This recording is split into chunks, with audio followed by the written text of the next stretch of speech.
Hello everyone, I am Mukesh, a second year MBBS student from GMC Sundargarh. Today I am going to discuss fat soluble vitamins. In my previous video, I have discussed about the water soluble vitamins. So let's begin.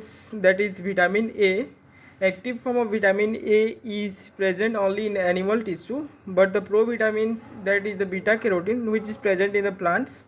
So beta carotene is the provitamins of vitamin A. And if we say about the different form of vitamin A, that's are retinol and retinoic acids, where retinol is the alcohol form of the vitamin A, retinol is aldehyde one, and the retinoic acid is the acid form of the vitamin A. So if we say about the interconversion of these three, that is retinol and retinoic acid, that retinol to retinol is a interconvertible reaction, that means reversible one, which with the help of reductase enzyme, retinol is converted into retinal and retinal is converted into retinoic acid, which is irreversible one. These are the three interrelations between these three forms of vitamin A. And let's see about the absorption of vitamin A. Vitamin A is mostly absorbed from the intestine. Here the beta carotene, that is provitamins of A, that is converted into retinal aldehyde form of the vitamin A with the help of dioxygenase, and this retinal is converted into retinol with the help of retinal reductase, where aldehyde is converted into alcohol form. This form get reabsorbed with a chylomicron and stored in the liver. This is the actual process of absorption of vitamin A. And if you say about the transport system for the vitamin A, that is retinol binding protein, RBP. This is one of the acute phase proteins we will study in our subsequent video. And this retinol binding protein has importance with the vitamin A deficiency. If there will be the deficiency of vitamin A, then there will be the decreased level of RBP in our blood. So let's see about the biochemical role of vitamin A. Biochemical role of vitamin A plays a very important role in the regulation, like gene regulation, where the retinoic acid is the important one, and it acts by the intracellular receptor bind with the RAR, retinoic acid receptor, or retinoic X receptors. These are the two receptors where the retinoic acid binds, and action is facilitated by this retinoic acid.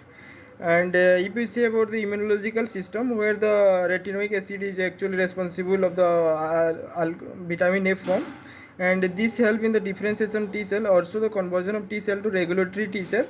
And if you say about the reproductive function of the vitamin A, that is retinol, actually alcohol form of the vitamin A is responsible for that, and a deficiency of this may causes atrophy of the germinal epithelium that lead to a sterile in females. And there is antioxidants property, that is carotenoids, natural vitamin A.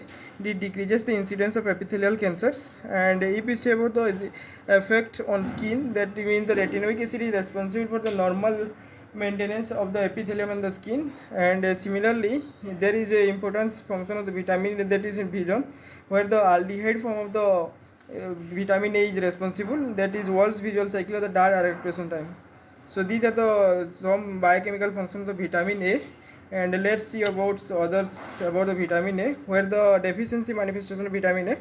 Night blindness or the nactalopia, the dark night blindness and nactalopia is one of the cause of vitamin A deficiency, where the dark adaptation time is increased and a person cannot drive or read at a poor light. These are the two findings in the night blindness. And another disease of this vitamin D deficiency, that is B dot spot, where there will be the grayish white triangular plaques formed adherent to the conjunctiva. And the other one is the xerophthalmia. There is the dryness of the cornea. There will be the keratinization of the corneal epithelium. And keratomalacia, that is the advanced form of xerophthalmia. Xerophthalmia, if not treated, that converted to the keratomalacia. And this keratomalacia is nothing but the softening of the cornea. And here there will be the hyperkeratosis of the skin. And another condition where the hyperkeratosis of the skin, that means in the vitamin A deficiency, there will be the hyperkeratosis of the skin. It is also known as pheoderma. Generally, the essential fatty acid or the vitamin A deficiency lead to pheoderma of the rough skin. So in treatment of the pheoderma, we will generally prescribe vitamin A along with the essential fatty acids. So if you say about the causes of vitamin A deficiency, that is the reduced intake or the dietary intake of vitamin A. And also there will be the defect in liver cirrhosis, as a liver is a store organ for vitamin A. If there will be the defect in liver, that ultimately lead to the deficiency of fat soluble vitamin, not only the vitamin A. And there will be the obstructive jaundice where the bile is required for the absorption of the vitamin A that is defective for this. That's why obstructive jaundice, liver cirrhosis, or the reduced intake causes the vitamin A deficiency. And if you say about the RDA about the vitamins, that is adult men require 1000 microgram per day, where the adult woman is require 850 microgram per day, and a pregnancy require 900 microgram per day. This is just you have to memorize. There is no such concept on this. And if you see about the sources, that is carrot, papaya, and the mango and green leafy vegetable are the good source of vitamin A. So let's see about vitamin K. Vitamin K is one of the important vitamins which have a role in the coagulation mechanism of our body. And the absorption of vitamin K is from small intestine with the help of fat and bile salts. So in the condition like steatorrhea or the malabsorption syndrome, there will be deficiency of vitamin A, as similar as that is also a fat soluble vitamin. The main role of vitamin K is the gamma carboxylation of the factor 2, 7, 9 and 10 of glutamic acid residue. Here you can see this is one of the glutamic acid of the protein, where this is the alpha, beta and gamma. Then there will be the another addition of the CO2 groups at these gamma positions, and this converted into the like these structures where the calcium can attach. So this is essential step for the coagulation process or for the calcium attachment. Without vitamin K, there will be no gamma carboxylation reaction, and that lead to the coagulation failures or the bleeding disorders. Causes of vitamin K deficiency, there will be malabsorption or the jaundice or the chronic pancreatitis. Clinical manifestation of vitamin K deficiency is mostly the hemorrhages, as you know that the vitamin K is essential for the coagulation process, and if there is any defect in the coagulation process, this ultimately lead to the defects in the bleedings. And the most common cause for the vitamin K deficiency is a hemorrhagic disease in the premature infants. Mostly in premature infants, actual fact is that the liver is not mature, that not store enough vitamin K. That's why in premature infants, generally we recommend vitamin K from outside for the hemorrhagic disease in premature infants. And in adult case, if there will be deficiency of vitamin K, that causes bruising tendency, ecchymotic patches, or post-traumatic bleeding and nasal bleeding. These are the common manifestation for the vitamin K deficiency in adults. And for the treatment, we generally prescribe vitamin K. That is enough for the treatment. A single dose can reduce these all symptoms in adults. And if we see about one of the clinical application of the vitamin K, that is oral anticoagulants like dicumaryl group of oral anticoagulants and warfarin, which act on the epoxide reductase by inhibiting this.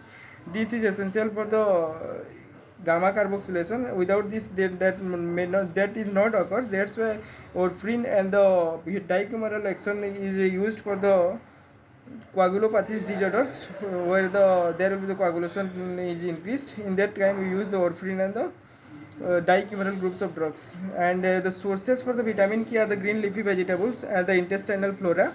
And if we say about, there are three forms of the vitamin K, that is phyloquinone, menaquinone and the menadione, where the menadione is the synthetic one, which generally given as an injection to the peoples, where the menaquinone is animal products and phyloquinone is from green leafy vegetables.